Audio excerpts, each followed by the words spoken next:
19వ తేదీ కోర్టులో కేసులో ఉంది కదా, ఏమంత అర్జెంట్ వచ్చింది ఇవాళని అరెస్ట్ చేయాలని? కోర్టులో ఈ కేసు ఫుల్ మ్యాటర్ని ఎగ్జామిన్ చేస్తూ ఉన్నారు. మహిళల్ని ఈడీ అరెస్ట్ చేయొచ్చా చేయరాదా? ఇది మమతా బెనర్జీ వెస్ట్ బెంగాల్ ముఖ్యమంత్రి గారి కుటుంబ సభ్యురాలిపైన, నళిని చిదంబరం గారిపైన, కవిత గారిపైన ఈ అన్ని కేసులు కలిపి సుప్రీంకోర్టు ఒకవైపు వింటా ఉంది. సుప్రీంకోర్టులో దీని మీద ఒకవైపు విచారణ జరుగుతూ ఉంటే, సుప్రీంకోర్టు దేశ అత్యున్నత న్యాయస్థానం దీన్ని విచారిస్తూ ఉంటే, 3 రోజుల తర్వాతనే 19వ తేదీ సుప్రీంకోర్టులో మ్యాటర్ పెండింగ్లో ఉంటే, ఇవాళ ఈరోజు ఇంత అర్జెంటుగా అరెస్ట్ చేయడం అనేటువంటిది రేపు ఎలక్షన్ నోటిఫికేషన్ వస్తుంది కనుక పార్లమెంట్ ఎన్నికల్లో మమ్మల్ని దెబ్బతీయాలని ఇలా ఒక కుట్రతో చేసినటువంటిది అనేది ఇలా స్పష్టంగా రాష్ట్ర ప్రజలందరికీ కూడా అర్థమవుతూ ఉంది. అంటే ఇలా ఒక ఎమర్జెన్సీని మించిన పరిస్థితి, ఒక దౌర్జన్యపూర్వకంగా ఇవాళ కవిత గారి అరెస్ట్ జరిగింది. ఇది గతంలో కూడా జరిగింది, మీరు అందరు చూస్తున్నారు.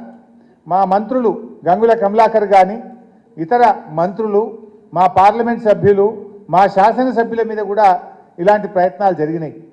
అటు ఈడీ కేసులు, ఇటు రాష్ట్ర ప్రభుత్వ అక్రమ కేసులు, ఇలా అనేక రకాల మా పార్టీ నాయకుల మీద కూడా కుట్ర జరిగింది.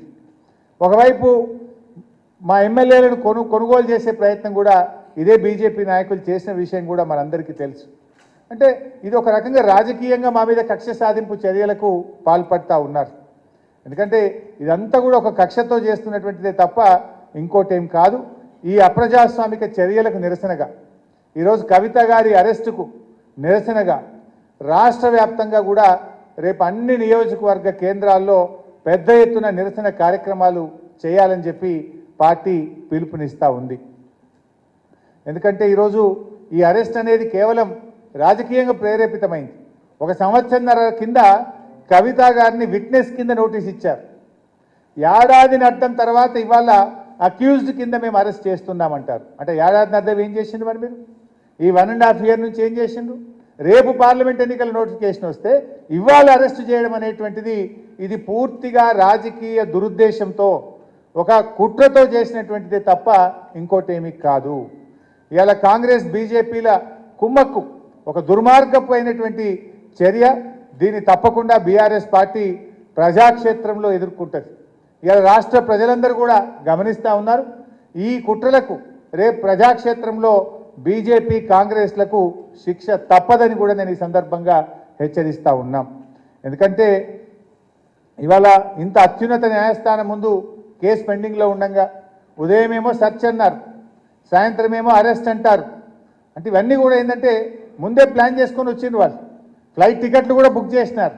ముందేమో సెర్చ్ అంటారు, తర్వాత అరెస్ట్ అంటారు. అంటే ఇదంతా ఒక ప్లాన్డ్గా మధ్యాహ్నం తర్వాత వచ్చి కోర్టుకు కూడా పోకుండా, కోర్టుకు కూడా అవకాశం లేకుండా మధ్యాహ్నం 2 తర్వాత వచ్చి సాయంత్రం 6 తర్వాత కోర్టు టైం అయిపోయాక అరెస్ట్ అంటారు. అందులో రేపు శనివారం, ఎల్లుండి ఆదివారం. ఇదంతా ఒక రాజకీయ దురుద్దేశంతో రేపు ఎలక్షన్ నోటిఫికేషన్ వస్తే ఇవాళ మా పార్టీ క్యాడర్ను, మా నాయకుడిని డిమోరలైజ్ చేసే ఉద్దేశంతో ఒక పథకం ప్రకారంగా చేస్తూ ఉన్నారు. బట్ ఎవరు ఎన్ని చేసినా పోరాటాలు మాకు కొత్త కాదు.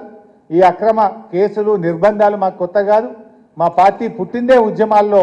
తప్పకుండా ఉద్యమిస్తాం, ప్రజాక్షేత్రంలో ఉద్యమిస్తాం, ఈ అక్రమ అరెస్టులకు నిరసనగా ఉద్యమిస్తాం. అదేవిధంగా న్యాయపరంగా కూడా తప్పకుండా పోరాడతాం. న్యాయ వ్యవస్థ మీద మాకు సంపూర్ణమైన విశ్వాసం కూడా ఉంది.